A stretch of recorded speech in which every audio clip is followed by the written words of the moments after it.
to my house. Enter freely and of your own will.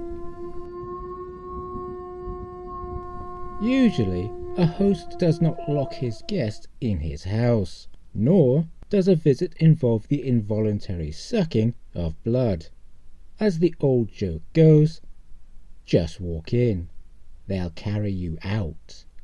Its originator might as well have been thinking of Castle Dracula, and so it is Castle Dracula we will look at today, as interpreted, rightly or wrongly, through the text.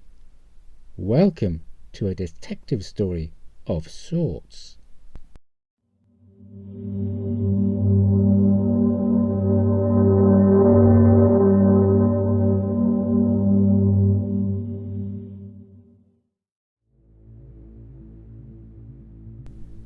If there is a classic horror novel, then it has to be Dracula by Bram Stoker. Classic to the point of becoming cliched and parodied to death by modern media. It is also full of supernatural mystery and suspense.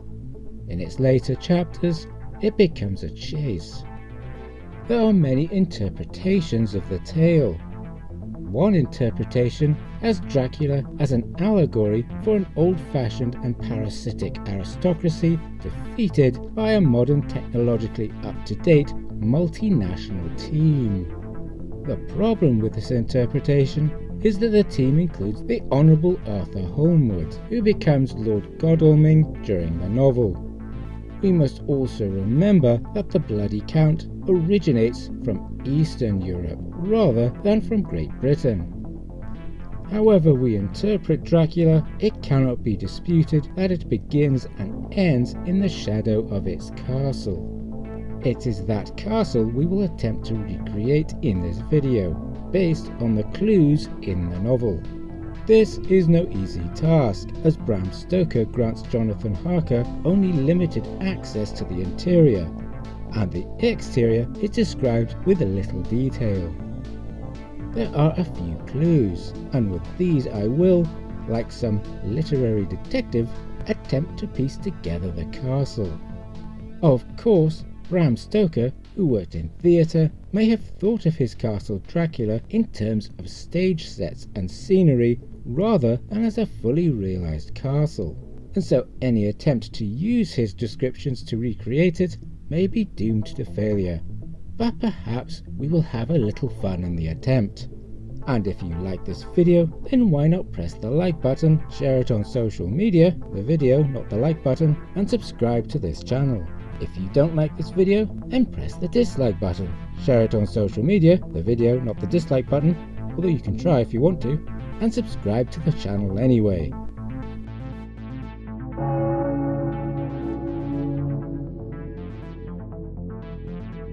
The castle was built on the corner of a great rock, so that on 3 sides it was quite impregnable. What do we know about Castle Dracula? Its location is not precisely fixed, although the Bamburgh Pass is somewhere close by. The castle stands high above its surroundings, and those are a landscape both mountainous and wild. A wild place where the civilization of Harker's late Victorian world crumbles, leaving danger, darkness, and superstition, and that superstition is not hollow. The Count is seeking to buy a residence in Great Britain, and Jonathan Harker has been sent to his Transylvanian home to finalise the purchase. Inconveniently for the Count, Castle Dracula cannot teleport itself anywhere in the world, although I'm sure if it could, it would return to its Mountain Eyrie at dawn, Eastern Transylvanian Standard Time. The first question we might ask is, would Castle Dracula be Gothic in style? Perhaps in the reader's imagination, and possibly even in that of the author, but it might be of Romanesque design. Think of the line, several dark ways led from it, the courtyard, under great round arches. Note Harker, and therefore the author, calls them round arches, as if Romanesque rather than pointed arches, as if Gothic. Of course, we must be careful when considering the question of architectural style, for Stoker's castle is imaginary, and I doubt he had a handy architectural guide at his side when considering the look of his castle. But there is a reference to a tower and to battlements and loops in thick walls. Its position suggests a heavily defensive fortress, and so the fictitious builders might have eschewed the elaborate stonework of the Gothic. Its location in Transylvania, given the region's turbulent history, would support the castle being very much a defensive structure rather than a Disney fairy tale castle. The text calls it a vast ruined castle. How vast is vast? Is this Bamburgh sized? Certainly Poenari Castle is too small, but there is inspiration to be had from the likes of Corvin Castle and Bran Castle.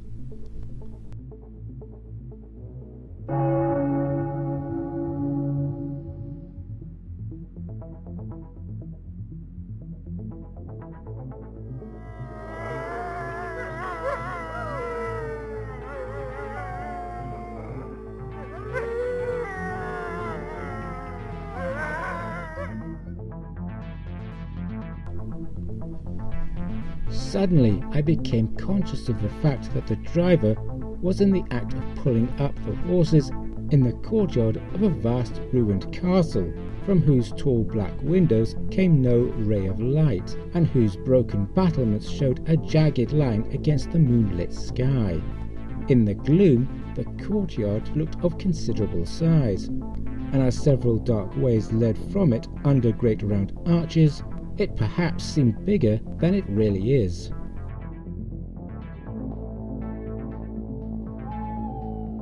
What we know about the castle comes from Harker's description and the various clues in the text. First, on 3 sides, there is a precipitous drop, with the 4th side allowing access, and so the gate must stand on this 4th side. Second, there is a large courtyard, and as it is the only courtyard mentioned, it is reasonable to suppose it is the only courtyard. However, there are the aforementioned references to archways which might lead to other courtyards. Indeed, there must be stables and a coach house somewhere for the horses and the carriage. Third, the castle has a south range or wing, and it faces one of the precipitous drops. Fourth, this south range has at least one window facing west, which also looks out on a precipitous drop. Fifth, if there are precipitous drops to the south and to the west, then the gate must face either east or north. Sixth, there is a chapel, and chapels tend to have windows that face east. Seventh, the main wing or range containing Harker's bedroom, the dining room, and the library is different from the south-facing wing, and so there are at least 2 habitable wings to the castle. It is well past midnight when Jonathan Harker wakes to find he has reached Castle Dracula, whose broken battlements showed a jagged line against the moonlit sky. These battlements are clear enough for Harker to see them at night from the carriage. If they are against a moonlit sky, then the battlements cannot be on the north side. In which direction is the moon? It is May. That much we know from the dating in Harker's journal. But which year? Combing through the text, 2 dates emerge that are useful: Thursday the 22nd of September and Wednesday the 31st of October. Unfortunately, these dates contradict each other. The former gives us 1887 or 1898, whilst the latter gives us 1883 or 1894. If we keep in mind that the postscript at the end of the novel is set 7 years later and the book was published in 1897, then we are safe to eliminate 1898 and 1894. The year 1887 is close enough, so let's go with this.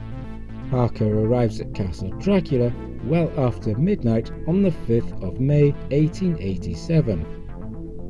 According to my research, the 4th of May 1887 had a waxing gibbous moon, and moonrise in Romania was at 15:06 p.m. at 87.37 degrees, very close to due east, whilst the moon set at 3:37 a.m. in the morning of the 5th at 269.10 degrees, very close to due west. The moon well after midnight must, therefore, be in the southwest, and so these battlements, as viewed from Harker's position in the courtyard, must also be in the southwest. There is at least one room with a window in the south wing of the castle that faces the precipitous drop in the west, the end room of the suite apparently occupied by the so-called Brides of Dracula. This end room is also in the southwest, so we might suppose the south wing is joined to the battlements in the southwest.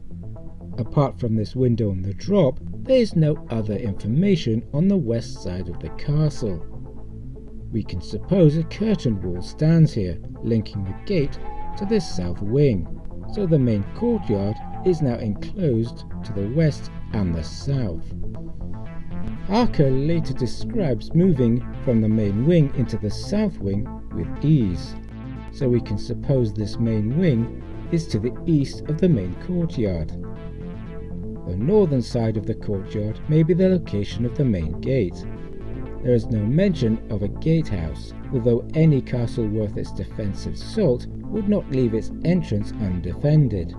And so, with a little artistic license, I have put in just such a gatehouse. There is also no reference to a great hall. Perhaps one once stood but is now ruined. If so, we could reinforce the western side by putting it up against the western curtain wall. If the round arches run through the main wing, then we can have the stables and other structures surrounding a second, smaller courtyard to the east of the main wing.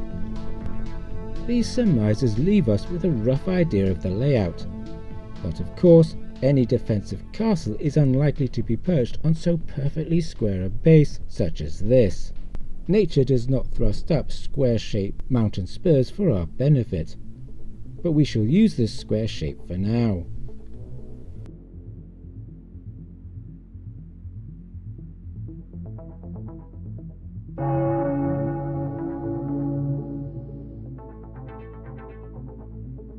In this video, I have attempted to use the descriptions and the clues in the text of Dracula to create an accurate interpretation of Castle Dracula. Much of this interpretation is the result of poetic license on my part, but perhaps Bram Stoker, if he was alive, would recognise his castle in this creation. Or perhaps not. We suppose an architecture based on the Romanesque rather than the Gothic. We imagine two courtyards, a gatehouse, at least two intact wings, and possibly a ruined great hall. And we surmise a precipitous drop on the western, southern, and eastern sides. In a future video, we will attempt to understand the internal layout of Castle Dracula. But I hope you enjoyed this video, or at least didn't hate it. And always remember, be careful whose castle you enter. You might find it difficult to leave. The walls of my castle are broken, the shadows are many, and the wind breathes cold through the broken battlements and casements. I love the shade and the shadow, and would be alone with my thoughts when I may.